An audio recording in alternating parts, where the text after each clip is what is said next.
Assalamualaikum warahmatullahi wabarakatuh. Halo anak-anak, bagaimana kabar kalian hari ini? Semoga kita semua dalam keadaan sehat walafiat. Amin, amin ya rabbal alamin. Sebelum kita mulai pembelajaran hari ini, kita berdoa dulu ya. Kita baca basmalah bersama-sama. Bismillahirrahmanirrahim. Alhamdulillah. Semoga pembelajaran kita hari ini berjalan lancar dan bermanfaat.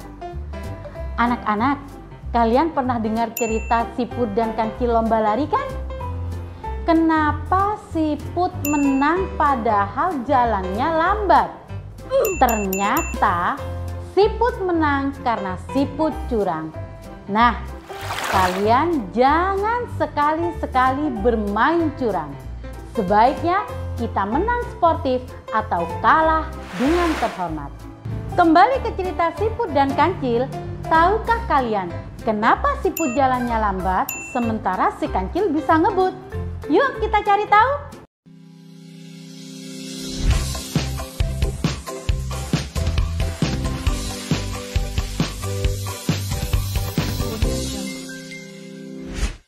Ternyata siput dan kancil memiliki perbedaan pada struktur tubuhnya. Kancil memiliki tulang belakang yang disebut dengan vertebrata, sedangkan siput tidak memiliki tulang belakang yang disebut dengan avertebrata. Tujuan pembelajaran kita hari ini, Ibu harapkan kalian dapat menyebutkan ciri-ciri dan jenis hewan vertebrata dan avertebrata. Ada banyak jenis hewan di dunia ini. Nah, berdasarkan struktur tubuhnya, hewan dibagi menjadi dua kelompok besar, yaitu vertebrata dan avertebrata. Apa saja hewan yang masuk ke kelompok vertebrata dan avertebrata dan apa perbedaannya? Hewan vertebrata adalah jenis hewan yang memiliki tulang belakang. Ciri-ciri hewan vertebrata adalah mempunyai tulang belakang. Selain itu, punya otak yang berkembang sempurna, serta punya alat pencernaan yang lengkap. Ia juga bisa bergerak aktif loh, dan hampir semuanya punya kepala dan tubuh yang terpisah. Nah, hewan yang masuk kelompok vertebrata ini dibagi menjadi beberapa jenis lagi, yaitu ikan-ikanan. Ikan adalah salah satu hewan yang hidup di air, bergerak dengan sirip dan bernafas dengan insang. Amfibi. Hewan amfibi ini bisa hidup di dua alam, yaitu di darat dan di air. Contohnya, hewan amfibi ini yaitu katak, salamander, dan kadal air. Reptil. Reptil bernafas dengan paru-paru. Kebanyakan berkembang biak dengan cara bertelur. Contohnya, buaya, kadal, cicak, dan ular. Burung. Burung bergerak dengan kaki atau sayapnya.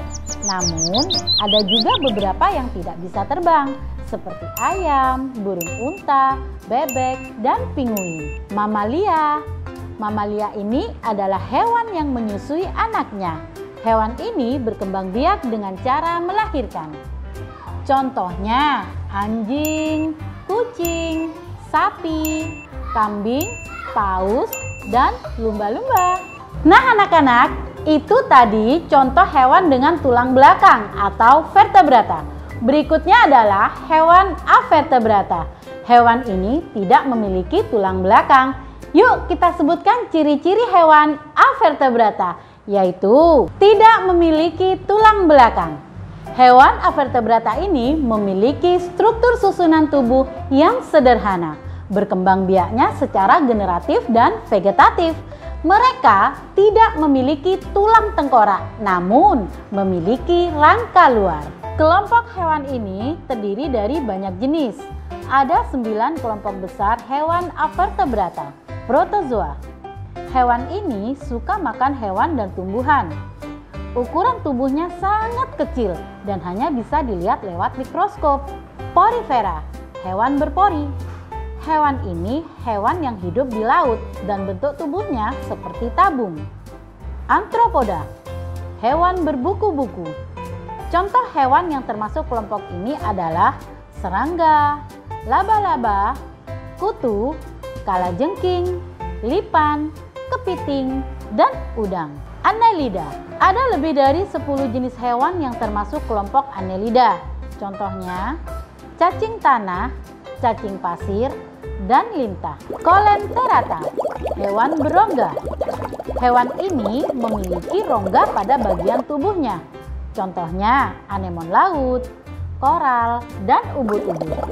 Moluska, hewan lunak. Contoh hewan yang termasuk kelompok ini adalah siput, kerang, tiram, dan cumi-cumi. Nematelmintes. Contoh cacing yang termasuk golongan ini adalah cacing tambang dan cacing filarial. Kedua ujungnya runcing dan bagian tengah tubuhnya bulat. Echinodermata, hewan berkulit duri. Hewan ini hidup di laut. Contohnya bintang laut, bintang ular, landak laut, dan teripang.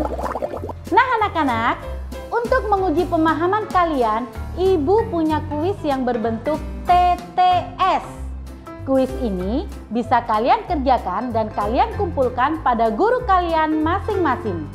Semoga kalian semua dapat nilai 100. Baik anak-anak, sudah mengerti kan tentang hewan vertebrata dan avertebrata? Sekarang coba perhatikan tubuh kalian. Tubuh manusia memiliki struktur tubuh yang lengkap dan sempurna.